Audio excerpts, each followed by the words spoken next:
تحياتي لإلكم جميعا. ممكن حدا يفهمنا شو عم يصير مع الشعب السوري بالفترة الأخيرة؟ كيف عم يتغرر فيهم أو كيف عم يقدرون يعملوا هيك أفعال؟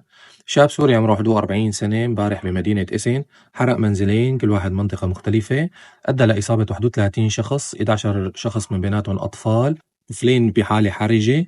بعدين توجه لمحلين كسرهم، وبعد كل هالعملية هي كلياتها حمل ساطور أو حمل شنشانة ونزل عم يهاجم العالم بالطرقات، ولكن قدروا العالم توقفوا وقدرت الشرطة كمان توقفه. طب ليش؟ شو السبب؟ شو اللي عم يصير معكم؟ ليش هي التصرفات؟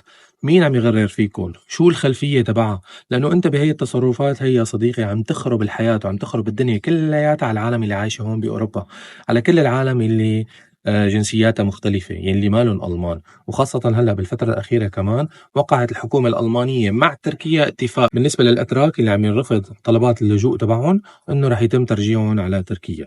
فما بالك على الحقد والكراهية هلا اللي عم تصير بين الجنسيات المختلفة، وبتبلش هلا أصابع الاتهام كلياتها تتوجه على السوريين.